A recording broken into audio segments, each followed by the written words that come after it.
Annette, welcome to the Hive. Welcome to the Hive. Nice to be here. Have you here. And another person that I see often, at least for the past couple of months. Yes. I've never had the opportunity to introduce myself formally, I don't think. Okay. Right? But American. Maybe. Yes. Okay, I think so. I see you all the time. Yeah. You do. So, that's are great. you from Atlanta? I am not from Atlanta, but my flight originated from Atlanta. I'm from Ohio, but my parents had me on the road. Okay. So my family's from Michigan and Illinois. Nice. Yeah, Was I'm a road baby. Was your family military too? Was your parents? I'm the only one in my entire family, mom and dad, who's military. That's great. Yeah. See, yeah. So you travel. So this is not new to you in regards to like coming to Mexico. Where were you stationed? No. Like kind of what was were you stationed out in different countries? And everything? I was stationed in Iraq, Dubai, Kuwait. I had a small stint in Germany. I went to North Carolina, Savannah, Georgia, Hunter Army Airfield. Yeah. Everywhere. I've been in a couple places. I love it. So what happened when you were like, all right, you're retired now, of course, from the military, right? You can call it that. Okay, kind of. Yeah. Okay. I left the federal government. You're consulting now. Hello. Yes, Hello. So when did that happen? Where you were just like, okay, I don't want to be here anymore. Let's get up and like explore and get out of here. Because she's only been here for literally 2 months, and Literally. when I tell you, Annette has like literally been. I mean, she placed herself in this community so beautifully. It's like we've known each other forever in a sense, You was at the beach, right? Yeah, definitely went to the beach. I was the only lady kayaking while everybody else was on land. I'm going out there having fun, cutting my leg up, but I had a ball. Yeah. Yeah. That's cool. So when I decided to come here, I'm a federal worker. I went from the state to Social Security. Okay. So I'm doing claims and processing disability claims, retirement claims, all that wonderful stuff. We may need to blur out her face. I don't know. This episode. Well, look. I received my first email from Elon Musk, I think February 3rd or 4th. Okay. And they told us to disregard it. Then I got I remember that. Then I got my second email from this guy. They said we have to, if they enforced it.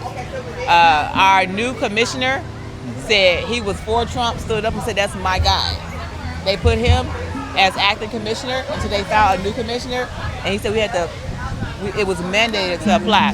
So I was like, no, thank you, and I quit. Wow. I resigned. I didn't take a buyout. I am retired. We'll say that, and I left. But I was already in the process of getting my residency from Mexico. I was gonna start traveling abroad after I left Social Security at 57. Got it. Okay. Because I didn't want to bring my daughter and take her away from home. But once that happened, I talked with her dad, got the residency, and we left. I quit my job February 28th. I put my house on the market February 6th. We were on a flight March 19th.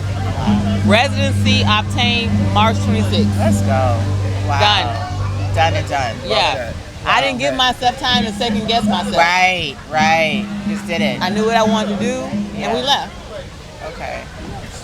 And how do you feel? I mean, how has been like your experience? You've been a lot of places I haven't been, right? So your perspective is Different, right? I guess my biggest question for you right now is, how is that? Because we have a lot of people here who only lived in the United States, so their perspective is, I've lived in the United States, this is how I felt, this is why I left, now I'm in Mexico, and I'm liberated, right? So what does that look like for you?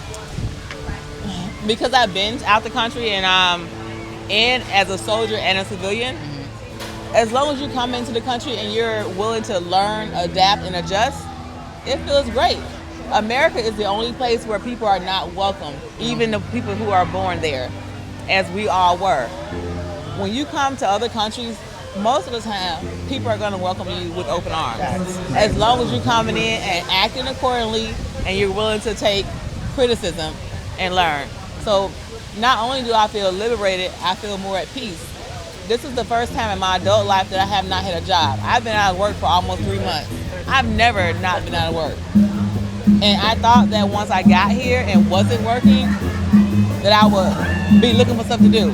I'm not looking for anything to do Right. besides homeschool my child and explore Mexico and learn the language. Right. That's it. That's it. Yeah. So- Respect the culture. So you're gonna live here permanently? I don't know that yet because I'm a fan of residency. We leave Sunday to go to Panama to finish our residency there. Yeah. So I'm gonna come back and I'm gonna say, hey, here's my second residency. And I might get one for Costa Rica. I wanna make sure that if Mexico puts us out, we have somewhere else to go. Right. Right. But I'm gonna maintain everywhere I go my residency. Because if I do want to stay, I don't want to worry about 6 months, 90 days, 30 days. I want to be. So I don't know if this is home yet, but I do know I'm enjoying it. Yeah. So I know it was kind of abrupt in regards to, I shouldn't even say abrupt. It was one of those things where you just like, I have to go kind of situation. How has it been? I know you came with your daughter. How has it been in regards to the adjusting with, with her being abroad? Because I'm sure she traveled with you, right? When you were. So my daughter has been out of the country to visit. She's never lived like I have because I was busy building my career. The problem with I won't say the problem. The issues that we've experienced as a mom and daughter, I'm more open than my daughter. But now she's adjusting better that I've been taking her phone away, pushing her to engage and communicate. And now she wants to go to Thailand. Right. So I'm gonna take the time to adjust my schedule and get her out there. Right. So she's a little reluctant, but she's opening up. Right. And I've seen it too. Yes. That's a good feeling. Like I did something right. We're not going back to America unless we want for a layover. Right. Back. Yeah. So we stayed in the airport. We ain't 7 foot. Oh, that's great. Yeah. So is she homeschooled and is right now? And okay, how's that going? She was homeschooled before. Okay. So the only thing that's changed is the country. Okay. Not a big deal. Okay. Yeah. Oh, Yeah. I love that. I love it. So as someone, it is so crazy. Like I said, like even Annette has been like kind of the social butterfly. Like she's been at all the events. I meet people and they're like, oh yeah, Annette told me about this, and I'm like, what? Like it's so beautiful. So what would you suggest in regards to when you get out here as a new person in the country and just kind of adapting to like the locals and everything like that, and how important, like what would you suggest in regards to someone that's coming out and being new and just trying to get their feet wet into the culture and finding their tribe? Get into the WhatsApp group. Okay. That's a good thing. Join the local Facebook pages, the local community group, and take your time and get to know the community. Yeah. I have Black Mérida, but I also have Mexican friends. My barber is Dominican, and me and his wife meet every Monday, and we hang out for 3 hours. Is it Coyote? Yes. Shout out to Coyote. Yes. Got a cut a little lineup today, but yes. That's to cut my hair. And me and his wife, we're at messaging. I'm teaching her English, she's teaching her Spanish. Yes. And we have a good time. Yeah. And So- see, Coyote speaks nothing but Spanish. And his vibe, you guys, we have to have him on the show. We have to have a Yeah. translator, but he is everything. So yeah, he cuts everybody's hair. And technically, I don't consider myself a social butterfly. When I don't see y'all, I don't miss none of y'all. Right. I am normally doing my own thing. Reading a book. Oh my God, I'm writing. I'm trying to get my book. I don't know what I'm gonna do with it yet, but I do love helping people. That's my degree. That's my background, and I want to help make the connections. But I don't need to be in everything. I like to be quiet in the background, but I also want to see you thrive. And it's a woman I can't even picture right now. That's my heart right now. But yeah, just make connections. Do your best to get out your shell and integrate. That's it. And I feel like even in Mérida, don't you feel like it's kind of like we see so many people like, I'm an introvert, and I'm like, Aaron's an introvert. It is like I am, but I'm like a social, like I get exhausted, you know what I'm saying? Yes. But like here, like seeing my husband being able to like have friends and talk and hang out with people where he doesn't get tired of them and everything like that. It's just, I feel like that's a trending in regards to you're seeing your best self outside, you know what I'm saying? So like when she's like, oh, she's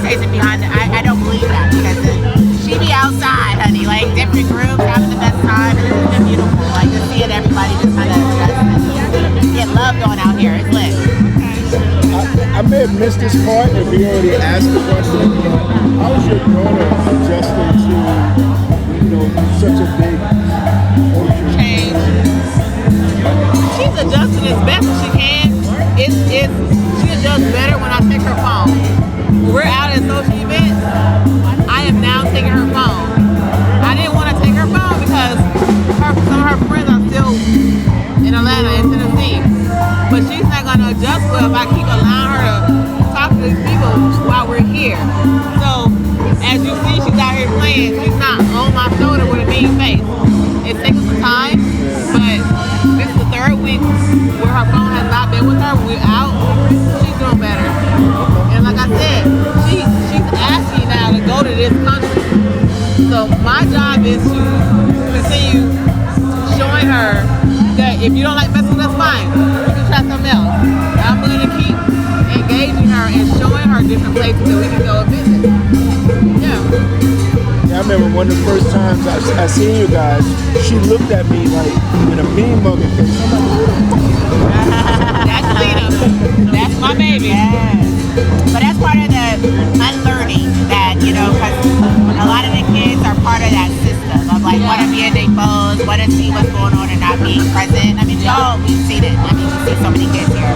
So it's beautiful how you're taking the steps. Like, it's important for you to brief your babies. It's important to unlearn that, just kind of that state of yourself and not, cliquey kind of situation. So it's beautiful. It's beautiful seeing her, like, I'm watching her right now. up. Yes, she's softening up. I love that. As someone that came with just your child and everything like that, what was really important in regards to picking the city? I mean, like in regards to like the safety aspect or the financial side of it, the healthcare. What was your thing where you kind of like talked to yourself? Was like, all right, Merida's the spot. Let's go. I'm gonna do this. Interesting. This wasn't the spot. Okay. Oh yeah, it was Panama. It's Panama. Yeah. I was online and I'm in a Black veterans group. Willie, the veteran. I asked a question about Panama families. And he said, why are you going to Panama? Bring your tail here. Wow. That was Willie? Yeah. Willie. Shout out to Willie. Yes. Shout out to the homie. Shout out. Love him. We did a side chat for about 2 days. He showed me videos of the park. Everything. And I was like, well, look, I do have a child. Let me come here first. And that was it. Willie told me everything I needed to know. Right. And he a vet. I trust my vet. And then I took time to look it up. Mérida, safest place in the country of Mexico. Yes. Medical. Black people are making community. The cost of living. And that was it. I had no clue. It wasn't even on my radar. I came because Willie said, get your tail here. Period. And that was Willie said, it. get your butt here. That was it. I love it. And again, that was within a couple of weeks. I was here. That's I crazy. changed my flight from Panama to Mexico. That's crazy. They didn't have it with Rita. Rita was supposed to be in Cancun, and she was like, at the airport, she saw Mérida. She was like, let's go there. What is this life? What is this life we live? Yeah, I figured if he can do it, because he really showed me his wife and his, 4, 5 children? 4 kids. 4 kids. He showed me, and I was like, and he's thriving. And Yeah. amazing. Yeah. So it was no lies told. No lies told about Mérida right now. Yes. that was it. I didn't do much research at all. Most of my research has been on Kenya and Panama. I'm still learning what's going on here. So yeah. Yes. Well, I wish it was that easy. I wish it was that easy for some of my family members. So if I ask you for a favor, and that favor is say something, right, that will convince my family back in the United States to come to America. you should rephrase that. Just say how you feel, like in regards to getting our people off that land. Period. Like that's yeah. Because you are in the thick of it in regards to what the climate is right now. Yeah. You know what I'm saying? It's like a bunch of stuff that's going on in the